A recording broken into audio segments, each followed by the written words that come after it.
Bonjour à tous, j'ai le plaisir de vous présenter une vidéo d'une manière très claire sur le sujet de dysfonctionnement relatif aux stations d'épuration. Une vidéo très enrichissante à regarder jusqu'à la fin, durant laquelle on va voir ensemble un contexte général de ce sujet et les principaux produits envisageables pour améliorer la décomptabilité de la boue en cas de crise aiguë de foisonnement.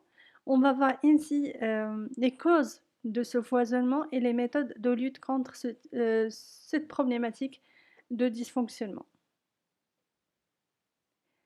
Alors, la plupart des stations d'épuration passent par une voie biologique pour traiter les effluents aussi bien urbains qu'industriels. Et l'efficacité de ce procédé est basée sur la capacité des micro-organismes, essentiellement des bactéries, à assimiler une pollution organique dissoute. Et ce procédé est majoritairement dépend d'une seconde étape de traitement qui est la séparation solide-liquide dans un clarificateur, dans lequel on assure une séparation de la biomasse formée et l'effluent traité. Les stations d'épuration rencontrent des problèmes qui sont récurrents de foisonnement filamenteux, d'éboues. Cela entraîne de sévères dysfonctionnements au sein des unités épuratrices. En effet, la présence de bactéries filamenteuses au sein du floc biologique pénalise fortement l'étape de clarification, c'est-à-dire la présence d'un volume occupé important par gramme de boue, et cela entraîne une diminution de la vitesse de décantation ainsi qu'une plus faible compressibilité de la boue. Et la détérioration conjointe de ces deux paramètres accentue le risque de perte de boue et par conséquent le non-respect des niveaux de rejet de la réglementation en vigueur. Alors, des solutions qui sont préventives et curatives, efficaces pour remédier à ce problème existent, telles que la chloration, la création de zones de contact, réglage des paramètres de la station, mais elles présentent l'inconvénient majeur d'avoir un temps de réponse au minimum de quelques jours. Et dans certains cas, ce délai est trop important et une réponse plus rapide par l'augmentation de la vitesse de sédimentation de la boue est recherchée. On passe maintenant au rappel concernant les principales propriétés des flocs biologiques. Alors, en général, le principe du traitement biologique correspond à une transformation de la pollution en biomasse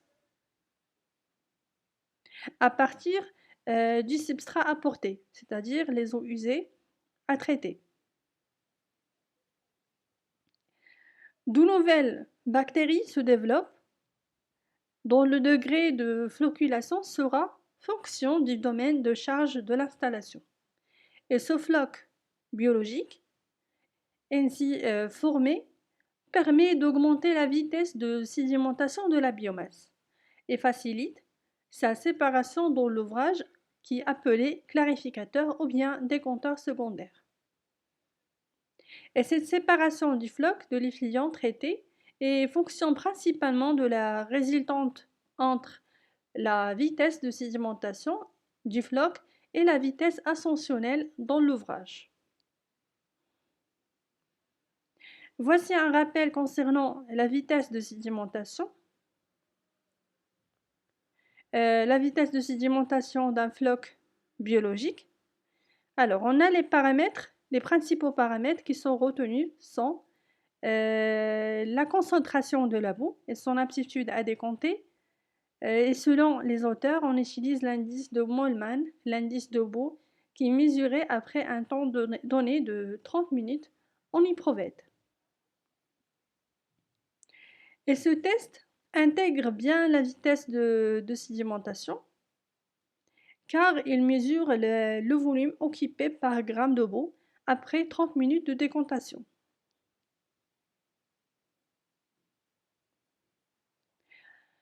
Et pour améliorer la vitesse de sédimentation d'un floc biologique, L'ajout de produits est envisageable et on note bien sûr une quantité importante de produits qui sont disponibles sur le marché et permettent d'améliorer la décomptabilité des baux. Et ces produits sont classés en trois catégories, qui sont les produits minéraux, qui dit lestants, les produits lestants, ainsi les coagulants et troisièmement les floculants, troisième catégorie. On commence par la première catégorie, c'est les lestants. Les lestants, ce sont des produits qui sont naturels, solides et caractérisés par des masses volumiques supérieures à 1 kg par litre, d'où la raison pour laquelle on retrouve un alourdissement du floc lors de leur utilisation.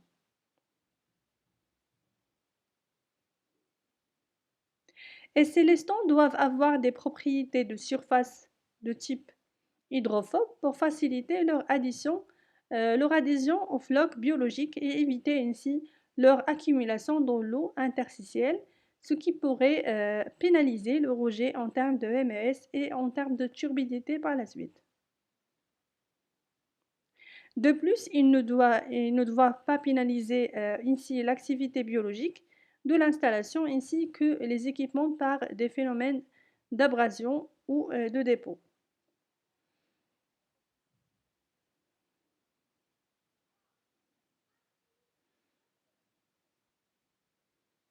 Alors, le lestage en général est intéressant pour reconstituer un floc bactérien suite à des pertes de boue importantes.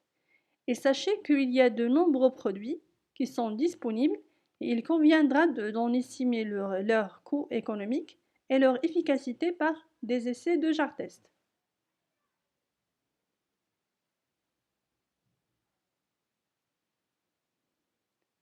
La deuxième catégorie de produits sont les coagulants, qui ce sont des produits le plus souvent sous forme liquide qui neutralisent les charges électriques des fractions colloïdales et améliorent la coalescence, c'est-à-dire l'agglomération des particules entre elles et donc la vitesse de sédimentation. La troisième catégorie est les floculants.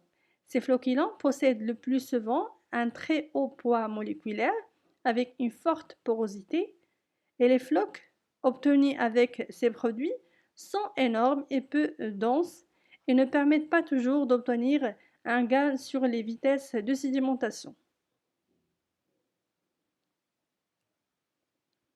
Maintenant, voici les principaux problèmes de décontation et l'origine de ces problèmes. Alors, les difficultés de décontation ont pour origine des problèmes liés à, premièrement, la floculation des boues, deuxièmement, la densité des boues, troisièmement, la compaction des boues.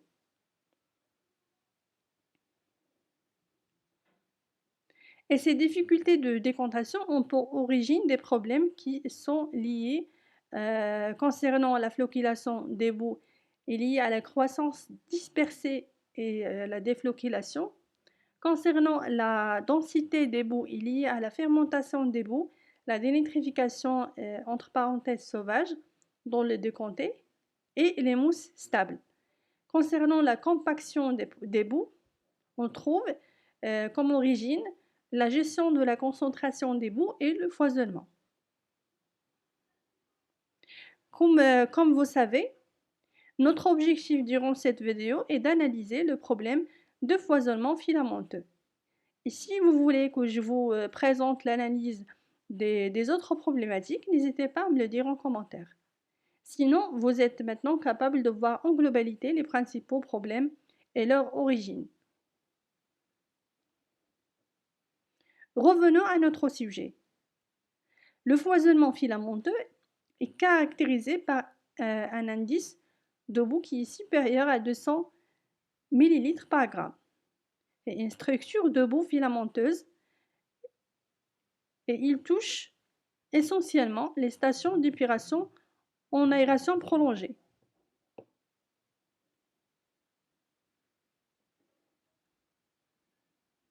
Et les causes de foisonnement sont principalement Premièrement, la nature de la pollution à traiter, c'est-à-dire la composition de l'eau résiduaire et l'évolution dans le temps, les carences ou bien les déséquilibres nutritionnels. Deuxièmement, qu'en cause de foisonnement filamenteux, on retrouve la sepsicité des eaux résiduaires. Troisièmement, on a les conditions d'aération, ainsi les conditions de mélange, les séjours prolongés des boues au fond de clarificateur et le mode d'écoulement des eaux à traiter, soit mélange intégral ou bien flux piston.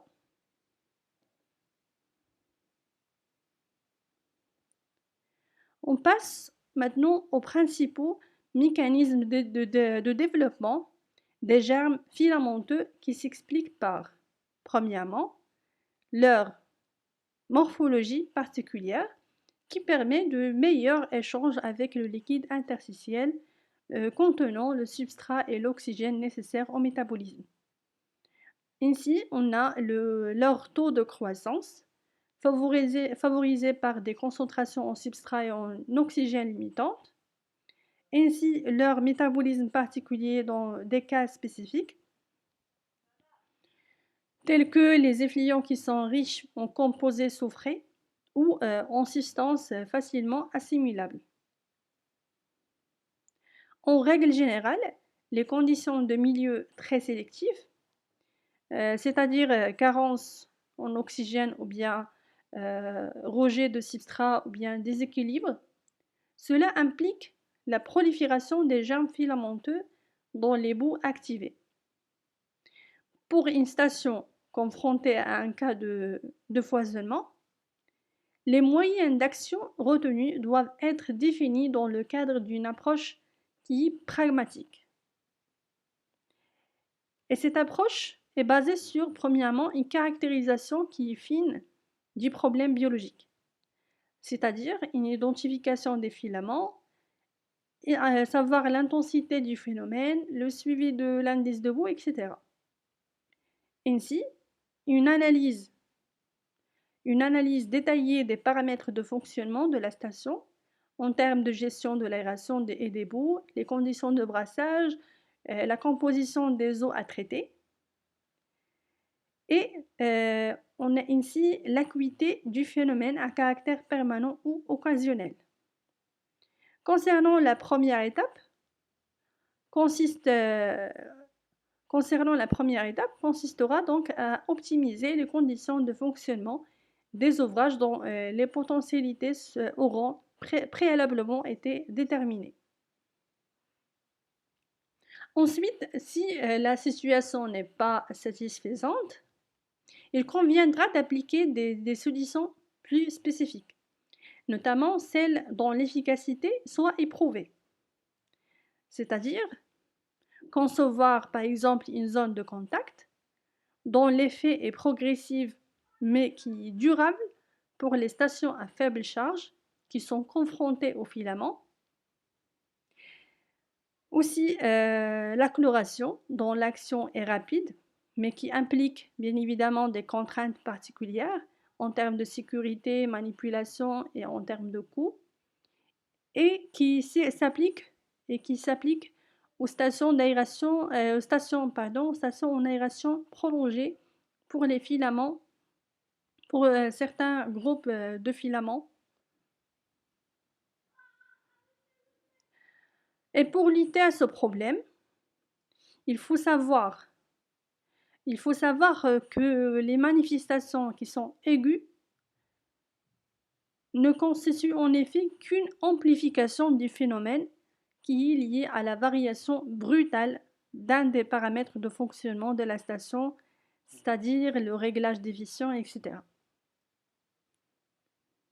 Alors, dans tous les cas, après avoir solutionné le problème aigu, il conviendra de modifier les réglages ou bien de mettre en place d'autres techniques moins contraignantes sur les plans exploitation et économique.